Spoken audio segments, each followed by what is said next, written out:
Hello, everybody. Welcome to CSCI Hi. Live. I think Jen's frozen. Is she? No. Oh, yeah. Oh, She's she is. Oh, well, she came back. Was I frozen in like an awkward face? No, it wasn't that bad. It was hard to No. tell. It looked like you were like doing Oh, something. You were like, now oh, she's gone. now she's gone. Now she just How left. did you not get frozen in an awkward face? That's crazy. Well, Jen, his fun won't lasted. Welcome, everybody, to CLCI Live. Hello. This week, we are finishing Coach Marketing 101. Are we done with it? This is it? No, there's one got more week. One more week. One more. Penultimate. Second to last. Coach Marketing 101. Before we get into that, be sure to like, share, subscribe, comment, and join us as well. Comment. We will answer your questions too. We love interacting with the audience. What are we talking about today? The competition. The competition. How everything in life's a competition, especially life coaching. I think. And how you can best use them. Yes. So, using the competition really more closely. Do we want to dive in? Are we ready? Time. So before we use the competition, we got to know who is the competition. Who is the competition? Yeah. Well, other coaches. Who's competing against us? Is it all other life coaches? That's my first thought is like all coaches. Every coach in the world. Also therapists and counselors and maybe like religious leaders. If we go back to the getting the job done, right? We are competing with more than we initially realized, right? We're like competing with self-help books. We're competing with a number of things, all kinds of stuff out there. All of those things. I mean, it depends on what kind of coach you are too, right? Depending on what niche you are or who your ideal client, you could be competing with some very more specific things that you wouldn't, we can't even think of without knowing who your ideal client is. So, what do we mean by competing? When I think of competing, I think of people who are directly in the same niche that I am. While I am technically competing against, like, let's say, self-help books and therapists, they kind of offer different solutions to different problems, although they do tend to attract maybe people who generally want to improve in some way, in some manner. Well, when I think of competition, I'm thinking I'm a marriage coach who works with couples with infidelity issues, and across town there's another coach who's attracting the same clients, and we're fighting over the same group of people. I think that's the traditional, but again, if we go back to the job to be done, if I am in a relationship and there's been something fractured between us, I can explore a lot of options. It could be a therapist. It might be buying a book and reading a book, right? It might be going to on a vacation together and spending the money there. It might be, I think for me, it's if we're going to get in a little broader term here, it might be having a baby. That's fun too, right? Don't do it. Just say no. Life coaches, you're competing against people's unborn children. So I think it's what people are going to be spending that money that they might have spent on your services on instead of you, in lieu of to accomplish the same goal. Because if that problem is solved, you no longer have the need to spend that money on your services anymore, right? If I get what I need, I'm not hiring a life coach anymore. If our marriage becomes great after we read a book together or have a baby, I don't need that life coach anymore, right? That relationship coach. So I think you can look, your competition can be bigger than we imagine or maybe initially think. I think it can also be smaller too. How might it be smaller? than we think. Person could be looking for, I'm looking for a life coach. I know the thing that I want to solve my problem is a life coach. Now it's been shrunk, competition has been shrunk to all life coaches.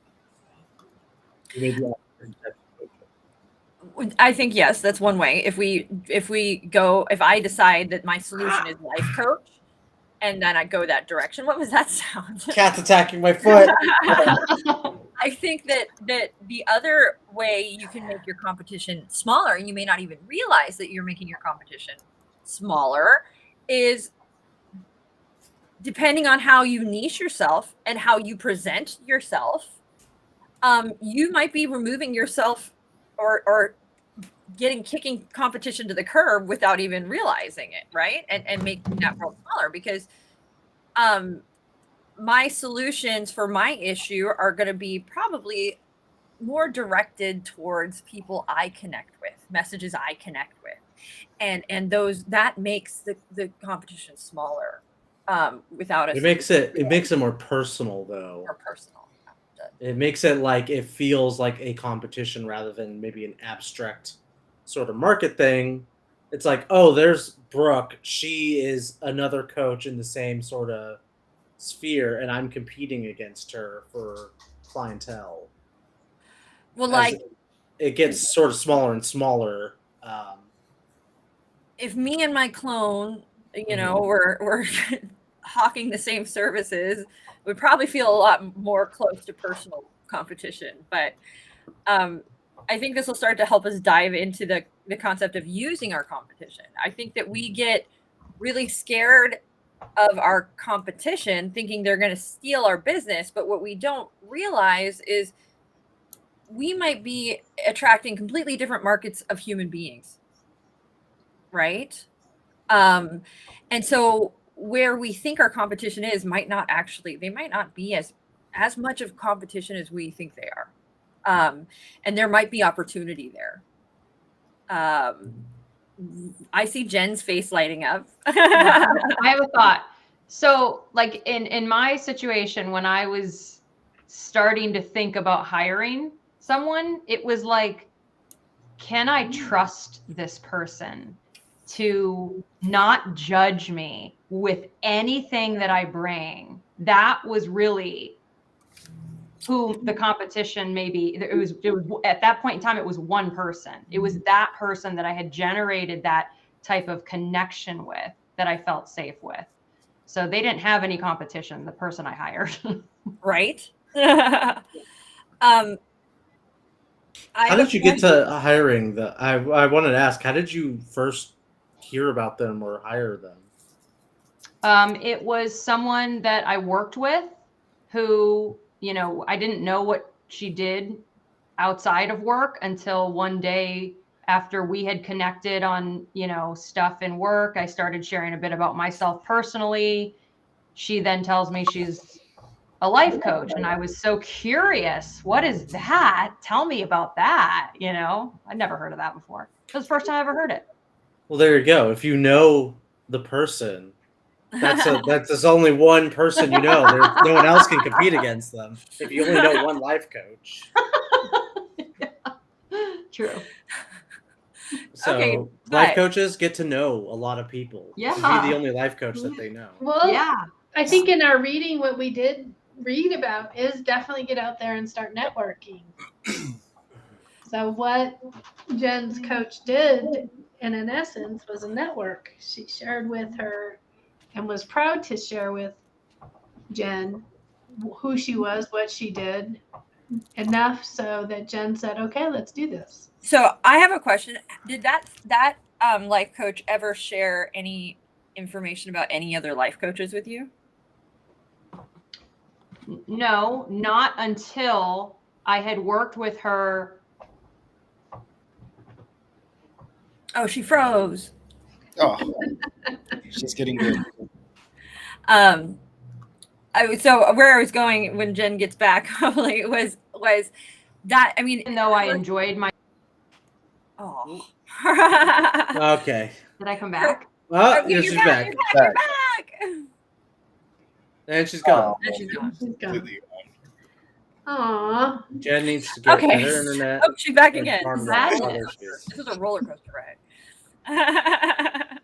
Am I back? You're I do back. have, are you in a storm or something? No, this isn't making any sense to me. It was happening on my calls earlier today. I can't figure out what's going on. Do a speed test right now. Google speed test. For those of you who are looking for competitive internet services, Spectrum never Oh my goodness. No. fails me. Stop it. This- Stop it. Stop it. Okay. This podcast is sponsored by Spectrum. What was your question, Brooke? I was asking Jen what if there was ever a time that she shared information about other coaches with her. And she said no, which is a fair. So, but did you start to do more research on coaches and there things she like that? goes And then again. she's gone again. I guess we can move on from Jen because she can't Never answer gonna- any of your questions. We're gonna have to, but I think that what in this space of being able to share life coaches with one another, we have a whole bunch of alumni that could consider one another competition, right? Yeah. They are alumni, could look at one another and go, oh man, you're competition. Hmm. But there's a whole other way of looking at the alumni and looking at them not as competition, but looking at them as a network that you can share clients you cannot service, or maybe clients that you think would be better suited for another coach with one another. I'll also say that doing that garners a ton of trust with clients as well. If you're willing to say, okay, I'm not sure that I am the best solution, this other person might be, that in itself will make me as a client go, oh wow, this person isn't just after my dollar. They're after ensuring I get the best solution for what I need. And oh my gosh, that makes me trust this person so much more, right? If I know that. I think the best sales that I've ever, like the most successful sales I've ever done over the phone is when people will like specifically mention other schools by name, and I'll go with them on the website of the school and I'll do comparisons with them and be like, this is maybe the benefits for them, this is the benefits for us, this is how we are different, and I'm not afraid of sharing competing schools. Because it just kind of shows that you're very secure in like the product and service you deliver, and you're not really attached to the idea of like I have to make a sale at all costs. And because of that, most of those people I've done that over the phone with just go with us. They're already pretty much at that step and ready to go for us when they give you a phone call. So don't be afraid to just compare yourself to the competition if you know that your product is good. And if they go elsewhere, that's okay too. Mm-hmm. Well, it's okay for them. I'd prefer if they went with us. Of course, there's someone who both Brooke and I spoke to a while ago, and they wanted the long, drawn out, slow pace of the other place, and that's okay. That's what they were interested in, that best served them. It's completely okay if they wanted that long, drawn out, inferior product that costs more money and ultimately is a lesser product. That's okay. And still the same amount of time, which is what the ironic piece of this is. It's still the same length of time. It's just how they divvy it up. But that person didn't see it that way. Yeah. And that's okay.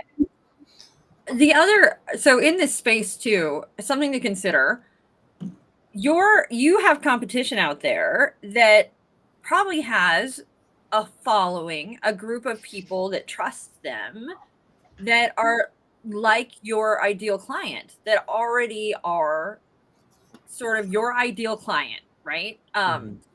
And they are they have a following that's built in, and we know that you have a following too that's built in. These two followings probably aren't identical. They're probably not the same human being.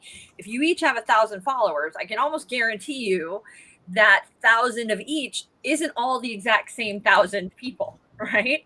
So there's a benefit to both sides to come together and make that following, that 1,000 of each, potentially 1,500, by sharing what information between one another.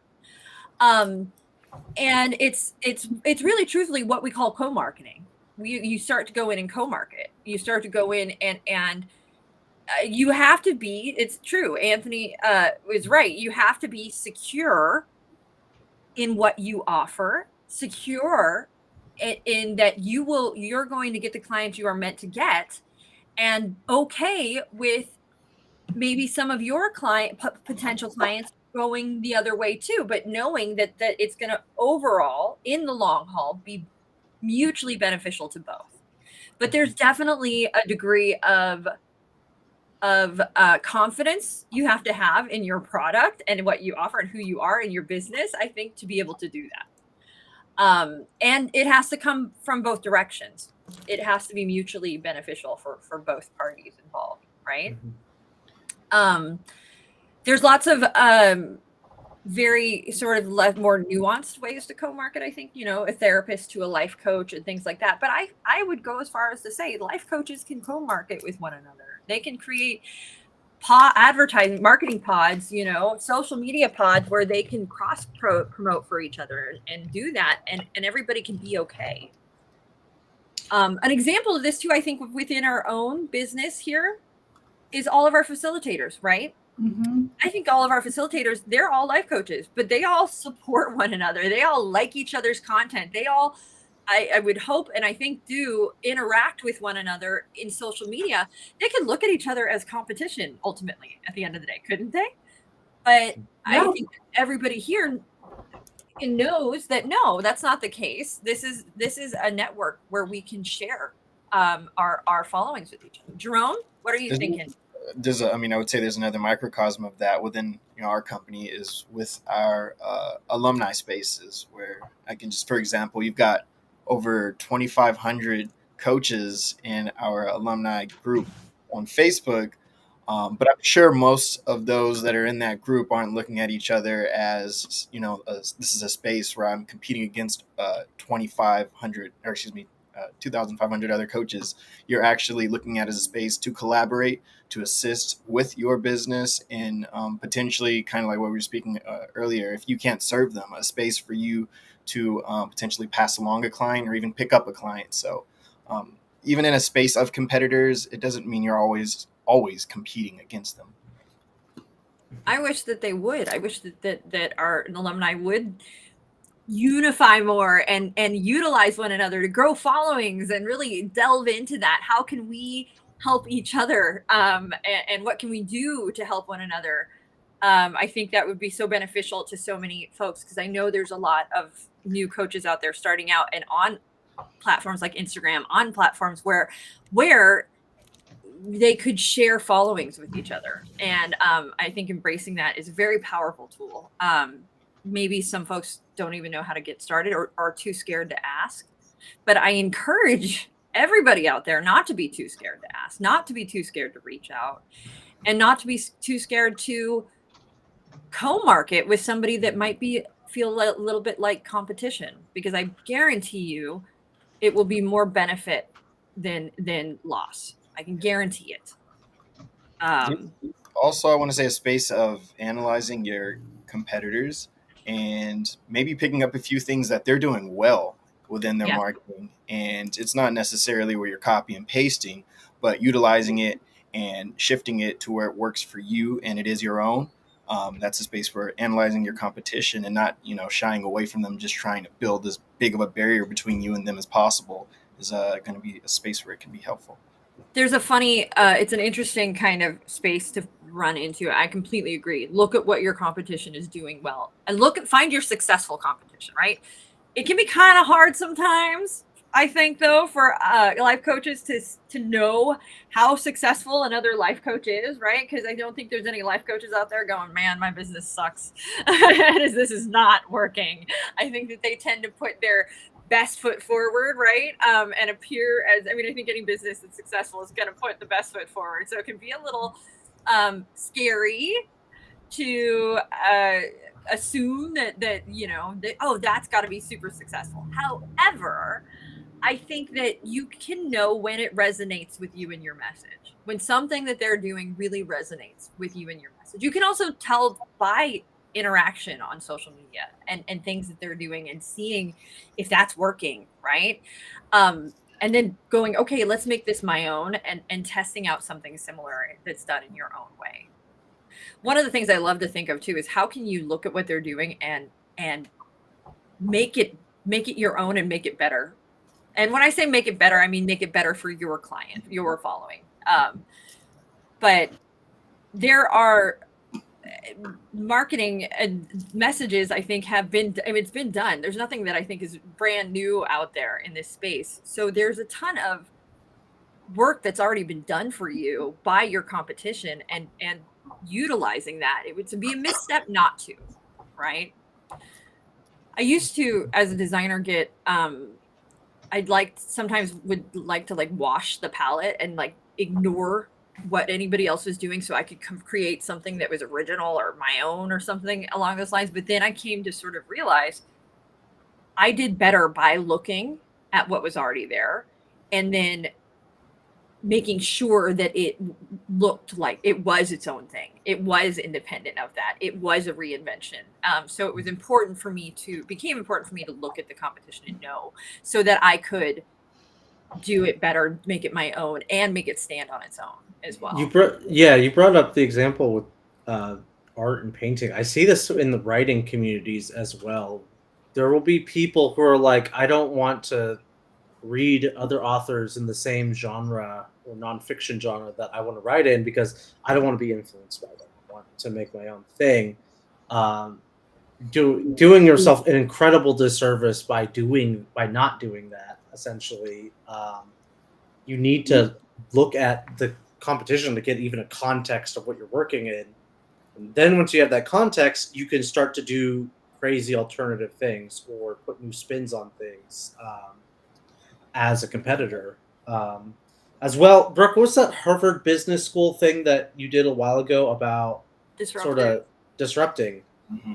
You got to know what your competition is even doing to even have a disruptive strategy.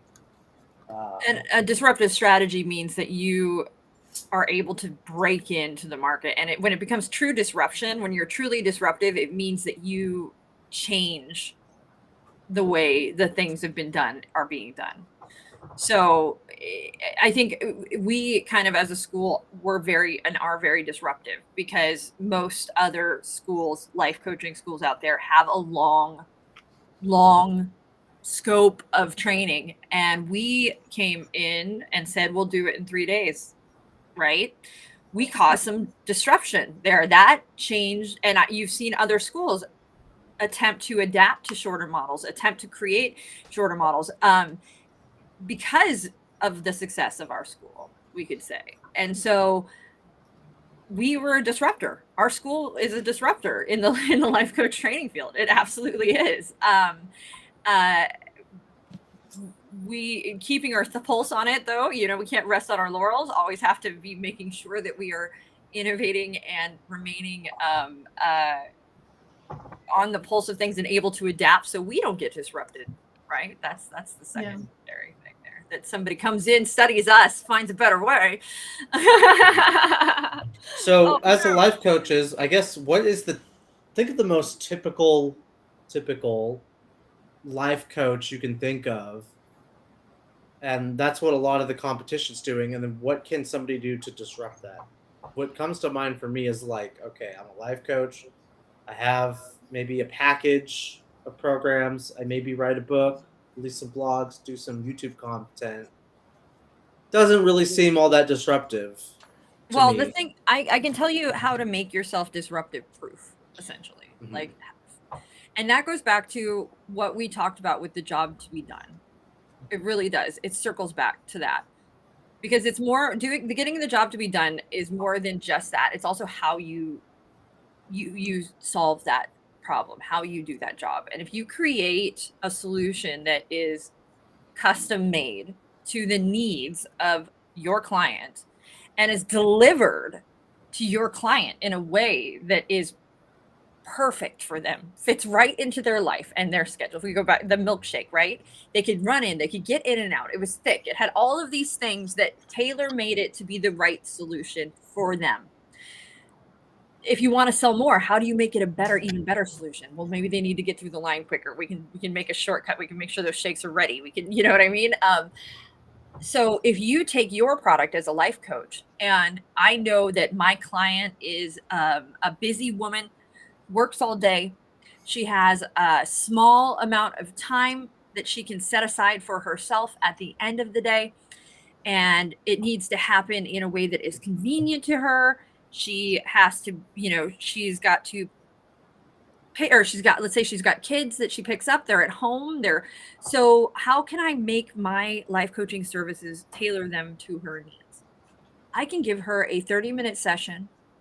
It can take place on Zoom, right? So that she can be at home and she can keep an eye on her kids. I can make sure that she feels completely safe and comfortable with the fact that her kids interrupt, and if they do, I can maybe apply a buffer for the days that she gets stuck at school and give her some kind of solution that, if just send me a text, send me a message, let me know, and I buffer out 15 minutes of time before and after each session to allow for things like this, because I know kids are unpredictable and you're a mom. There are ways that each step that I'm doing, that I'm creating this offering and tailor making it to this busy mom who has a short amount of time, and it's delivered in a way, by taking those little steps to do that for her, I'm creating a product that's no other person is going to live up to, right? That's if I take that time to really develop a thing that is custom made for her, my competition, unless they're really thinking the same way I am, will likely not be doing those little things, those little extra bits that can really make it special for that client. And that will really set me apart from the other life coach who's selling services but isn't considering the lifestyle of my client. I can give a message that is similar in my own as the competition, but if I take that message and then I deliver it, I take that extra step and deliver my services, it's not just the message, in a way that's irresistible, you become a far less disruptible service offerer. That was a tangent, but did it make sense? Tangent and a half. Yes. I think that's what Jen was saying with hers. The person that she decided to hire really made it and catered it to her based on what she was looking to make a change in. So with what you've said, even, Jen's got that same story. Well, and I think too, if the fact that her coach could adapt it a bit to the needs of her, adapt her message to the needs of her, is a powerful tool in and of itself. I mean, it's not what I'm going to probably initially put out there to the world, but when I get into a one-on-one space with that client, if I can speak their language, if I can connect with them and tailor it to them and their needs, and make them realize that's what's going to happen in this, it's not some generic thing. And that's what we do as coaches, which is awesome. I think you can prove very quickly or establish trust that this is a tailor-made kind of thing for me. I could speak to it from my clients as well. They might have had question when they were coming in, whether this was the right direction, or how was I going to keep it a balanced experience. But once we got going into the process, and it is about language, because if you don't speak their language, you're not communicating. So I think what you're saying is all right, spot on. So maybe we can dive in now into the nitty-gritty ways to sort of use the competitors to our example. I know there's some tools out there to Yes, sir. leverage, sort of seeing what their online presence is, their SEO, what things do they use on their website. I know we use SEMrush. I don't typically use it too much, but when I'm looking at someone's website, there's a little extension in Chrome called What Runs. And What Runs, if I were to go to I'm not going to go to our website, but maybe I'll go to some other. And I'll do our website. So if I do what runs on my website or someone else's website, it tells me what are they using in the back end. I'm using Wix to make the website. For sales and marketing, it's through HubSpot. Analytics, what is my competition using? They're using Google Analytics and Google Tag Managers. There's so many tools that you can find on like really good websites by other coaches as well. If you want to just figure out very quickly what is somebody using, the What Runs plugin is a very quick way to do that. Completely free as well. And the not free option is SEMrush. I love SEMrush though, absolutely. But there's other ones too, and that SEMrush is great for coming up with keywords, seeing what keywords your competition are using, seeing how keywords perform. Doing that kind of research where you are looking into what is working for your competition. But you don't just have to use that kind of tool. You can go to Google and you can Google a keyword. So let's pick a keyword, pick a life coaching related keyword, search term, something somebody's client would be searching. Parenting life coaching. Parenting life coach. So if I pop that into Google, there's going to be might help if I spell life coach correct. A few things that come up. Well, look at that. We came up. What's weird, I need to fix this. It says business name. That's not. Oh, that's because this is showing me my Google Ads summary. That's annoying. Anyways, maybe we should type in something that's not life coach because my thing comes up. Hold on. Parenting coach. How about that? Let's say this. Need help with getting along with my teenager. Okay, something along those lines. So what comes up when I do that? Family therapy for daily life, kids and parents. Jesse Moon, California, LMFT, BetterHelp online counselor. 6 ways to get along with your teen. And that brings you to Grown and Flown, which I'd be interested to see what Grown and Flown is, because they bet they're offering some kind of service or something and that's a lead hook. Child Mind Institute, AHA, parenting, 30 ways to stay connected with your teen, empowering parents. So all of these things come up, right? One of these could be a teenage, relationship coach, parenting coach. Something in this space could come up in here. And not only that, if I go to, we can start to see though, this is competition, right? That's what I'm offering. This is my competition. What are they doing? What tools are they offering? Well, they're offering a thing that gives you 6 ways to get along with your team. They're offering tips for communicating with your team, 30 ways to connect, 5 secrets to communicating with your teenager. Oh my goodness. These are lead hooks. This is competition. These are things I can utilize and I can look at and use my benefit. I can also, at the top of this, click over and go to maps. And nothing came up with maps on this one, but that's okay. What do you mean share this? like where they're at? What maps? Well, if we go to maps and I'm a local life coach, I'm an in-person life coach, right? I can type in parenting coach in maps. And now I can see, okay, who's around me that's offering my services or something similar to my services? Not a lot. That's kind of okay. That might mean there's some benefit to me offering this service locally because I don't have a ton of, I have conflict co-parenting coach. There's one, which is, where are you? I don't know where they are. They're in San Diego. Okay. Well, not that's too not bad. good. Yeah. Mindful parents. So I'm starting to see Janine Mounter coaching. These are people who have listed, but now I can start to see if I'm a local coach, what my local competition is.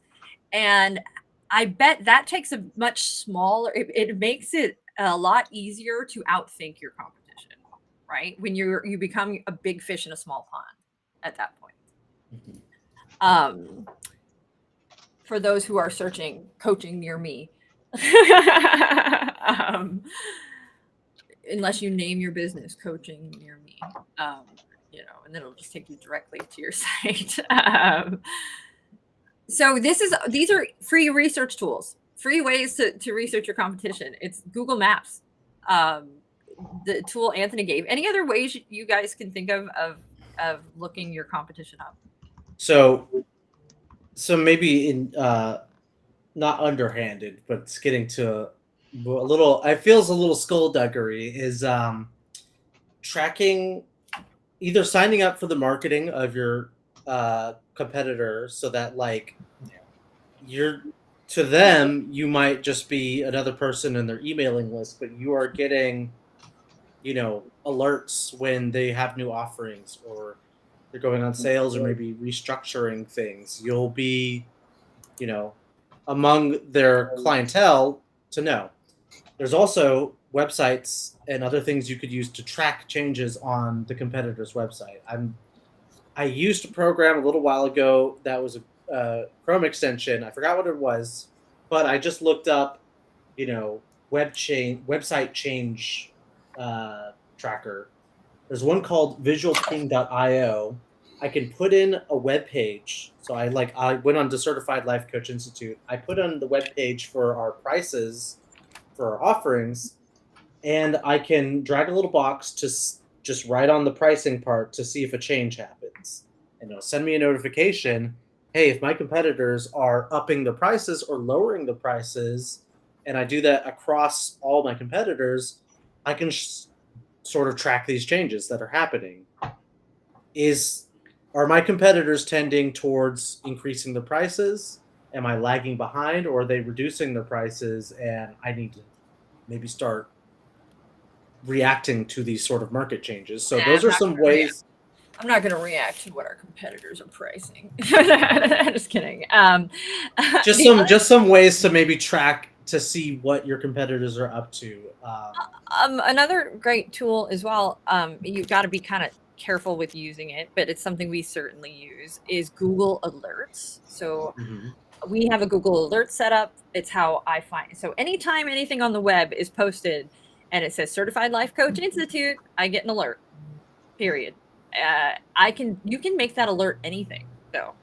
You can why I say be careful, because it can be a little crazy, but sometimes it'll give you a summary. You can set it up so it'll give you like a weekly summary of every time somebody searched life coaching certification, and something along those lines. And that's a great way to just sort of monitor and check in and pop in and see, and that's free. The other thing too, as well, when you're going through and you're looking at these things, just hashtags on social media exist. I mean, that is a thing. And I use competition in social media. I follow competitors. And I get follows back, and that helps me build my following. It helps me look at my message. It helps in every way. But you can also follow hashtags like Certified Life Coach, like any number of things. And following those hashtags is another way to keep your pulse on the competition and what it is that they're doing. I see heads nodding. How are we feeling about the competition and using the competition space? I was in my head, I was thinking about some more underhanded ways to use the competition. Bribing one of their employees to, you know, divulge secret information, things like that. You know. Anthony Lopez. No. I will say one of the things I love to do, though, is anytime a top 10 list is put out, a top 5 list, a top 6 list, a top 7 list, I like to, if we're not on it, I will certainly go into the comments of that list and I will mention that they have missed out about our fantastic school, and they're doing their followers a disservice by not including our school in the list. And I have 100% gotten response from that. I have gotten feedback from those. I have gotten us listed on things that we weren't otherwise listed on. And that is something I unabashedly do. And I will search. I will take time with some regularity to search life coach certification, top or best in. And if I see lists that I click into that list, if we're not on it, I leave a comment. If we're shameless. about this. But I think it's a really strong thing to do. I really do. And it puts us out there. It gets us in maybe in an ear that we weren't otherwise in. It might just be that they don't know about our school. And I would say you can do the same. There's another way to use a competition that I also recommend, and that it's you can write articles like top 10 podcasts, top 10 life coaching podcasts. And people search these things. I was just looking up, I'm annoyed with my webcam, and I was looking up what are the best webcam options for me to look at and get out there. I can guarantee you that one of those top lists is coming from a site that sells a webcam or sells webcams, and they're going to list theirs as one of those top, but they're also listing their competition. You've seen this. There is, what was it? It's there. I've seen this a bunch of times. I think it was Speaker Lab or something like that, where they were like, what are my top, websites to help you get speaking gigs, and essentially they listed theirs as one. Then they list their competition and they give a breakdown of each thing, and they're willing to put out, sort of do a comparison, a genuine comparison of what each person is offering. But what that article does is it gets them great SEO, it gets them up there, it allows them to make sure they're on a top list, and it drives traffic to their website. Okay. So that is a way you can absolutely use your competition. You could also say, if I was a life coach, top 5 blogs that are, helpful with something my client needs. Include mine and also 4 other people, and then reach out to them, let them know you're on this list. Put a link to this. Let's cross promote. Let's backlink with each other and make ourselves more viable in Google's eyes. I'm sure with writing those types of articles, this is, I think, a good segue to kind of speak about a more technical way of a technical tool that you can utilize when comparing the competition.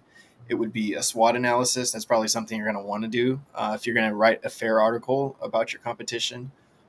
So a SWOT analysis being, if you don't know what that is, just listing the strengths, weaknesses, opportunities, and threats of your company and your competitors. It's a good way to kind of put down on the table what you guys both offer, for just speaking about you and maybe one competitor, and maybe seeing where you can improve, maybe potentially looking out on where they may improve in the future. So maybe you can devise something to counter that before that even arises. So it's just a really good way to get creative with potentially expanding yourself.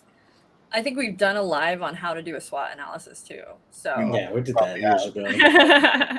Stay tuned. Find that live and use it. Search it on our website. Let's just go to the final step of this whole thing, of the most, I guess, the ultimate way to use your competition, just partnering with them. Just saying, hey, we're going to make a partnership. We're going to combine our forces because we're so similar, and it would be so mutually beneficial for us to join forces that we'd be silly not to do this. So let's make a Walters and Lopez coaching firm. A Walters and Lopez and LaDuff and Long and Fink coaching If firm. Google partnered with ChatGPT to make the best AI, They've never. That's you're asking Microsoft and Google will never work together. I know, but that would be awesome. But it's true. There are businesses though that do this, that bring their, combine their forces and make a better product, because there might be something that I do that is better than this other person we find. If we bring them together, we can create something that is fantastic and that will sell like hotcakes. So it's literally looking at your competition and going, okay, how about instead of us fighting with each other, let's come together and do something awesome and both benefit. That happened with who is it? It's AT&T now. It was Sprint and who else? They merged. They merged, yeah. Competing. T-Mobile. Yeah, was it T-Mobile? Okay, yeah, and so. it's Verizon and T-Mobile merged too, didn't they? Yeah. Did they? Okay. And then they. Well, you could also just buy out your competition. Yes, I If you think have right. enough Is it they money, just buy That's- out the just competition? buy. That's what we're working towards. IPEC and all you other Buy out schools. the competition. Eventually, I mean, if you guys want to buy us out, talk to Lisa about that. Just make it not a problem. But let's say we as a school wanted to create a what is the team coaching something or other, right? And there was a school that was similar to ours that had the same message. We felt like we would work really well with one another. We might come together with that school to create a special offering that combined both our forces, right? I think Lisa and I were working with a company for a little while and we were talking about doing something like this. And it was for an IT company. It was for in-house sort of certification kind of thing where we were going to work with them, develop something out. We were joining our forces, and then we were both going to mutually benefit from the result. It didn't come through all the way, but these things happen, and it's a partnership at that point, right? Where you're working together to create something that is even better for your client, or that is different than you both already offer, and you both are bringing your strengths to it to create something really awesome. And that's a huge. There's a lot of opportunity there for sure. It's this live is crazy. People are just coming and going and leaving, and I don't know what is going on today. Oh, goodbye, Jen. It's gone. Jerome's gone. All right. I wanted to have something to do. Oh, I just wanted to observe that I tend to see a lot of, like, lawyers will typically partner. I see that a lot, and also therapists. There's therapists where we live, Brooke, where it's a group of guys who are all partnered together to deliver therapy services as sort of one brand or LLC. I can't remember what they were, but you as a life coach, your time is limited. You're only one person, so like theoretically, if things are going well, you are maxed out because you're just yourself, unless you do group coaching, things like that. If you're doing one-on-one clients, there's only so many people you can partner with. It might be better to team up with someone so you can cast a wider net and handle, larger tiers of success if you get a lot of clientele. Also, if you have an office, you're sharing office expense, right? Mm-hmm. You're sharing space. They're sharing an office. I think about where the studio where I work out. It's a boutique studio, but we're not W-2 employees, right? We're each our own workout person. We have our own training. We bring our own style to the class. We do our own thing. We come in, we teach, we go. But if one of us had to do all of that, we would fall to pieces.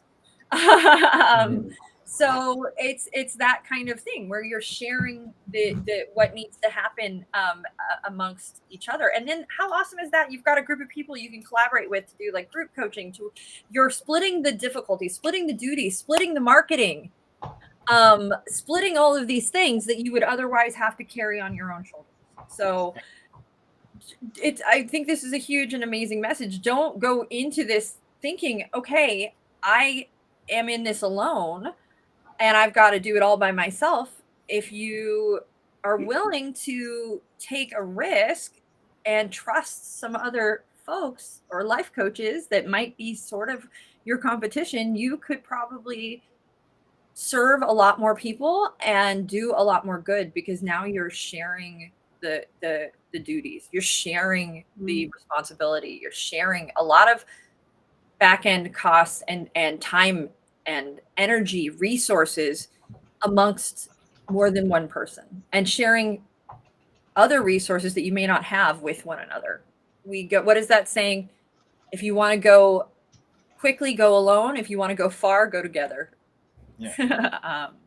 That's maintenance too, I would say, for your clients, to sustain that group of clientele that you have. Because in the example you guys are speaking about, imagine, it is one person trying to maintain this client base and it's crumbling down. That, could potentially lead to your clients saying, you know what, forget this. I'm going to stay at home and I'm just going to work on YouTube and do at home workouts. So it can benefit you in sustaining that client base that you have and that you're working with. Lisa has a personal experience about sharing. No, back early on when we were a group of us, couples coaches, that's basically what we did. We took a cut of what we earned, and then the rest of it went to the collective pile towards advertising and rent and all of that good stuff. Yeah. A lot of hair salons. Yeah. It works. Look where Lisa's at. I was about to say, now look where Lisa's at now. A lot of hair salons are run that way. There's a lot of places that are run like that, and why more coaches don't adopt that kind of thing, I'm not sure, but you should. I think it's a fantastic opportunity. There could be some personality conflicts. Yes, you got to manage those and make sure you're partnering with people that you can get along with. But I think about like us, Lisa, when we started, it was you and I, and we've grown, and we could not do what we do now without the help of others. And not that I think that any of you are competition, but it is an example. No, you're all competition. I mean it the other way. Whichever way is the most flattering, that's the way that I mean it. But which is just so insincere, even worse. I just made it worse. But we couldn't do TikTok. We wouldn't have a podcast on Podbean if it weren't for the work of others. We wouldn't have Instagram if it weren't for Jerome. We wouldn't be doing this event if it weren't for Jen. So like, you can do a lot more when you are willing to open yourself up to the assistance of other people and other people that you might consider competition. So it's a good way to sum up the entire, it's a good closing thought right there. Okie dokie. Well, I'm done then. It's my turn. My final thought, you don't have to think about it as a zero. Okay, goodbye, bro. You don't have to think about it as a zero-sum game when you go out there. The competition is incredibly useful to figure out the direction you're going, especially when you're new. The competition is very useful. It gives you a good amount of context about what environment you are trying to make a business in. So, feel free to use them. That's it. Go work for them, and then figure out how they do it, and then start your own business.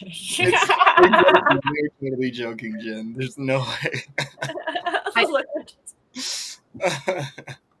Sorry, I'm kidding. Turn your camera off. I think understanding your competition also gives you a better clarity to understand yourself and your business on what you're willing to do, promote, and include.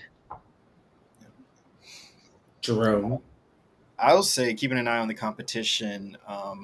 It's a good thing in the sense that it can keep you grounded in exactly what services you offer. Because if you're putting up that wall and you're kind of just trying to do the most innovative thing possible, just trying to be as unique as you possibly can, you may be straying away from your potential client base. So keeping an eye on the competition keeps you grounded, so you're reminded, hey, this probably has nothing to do with the type of clients that I'm trying to get.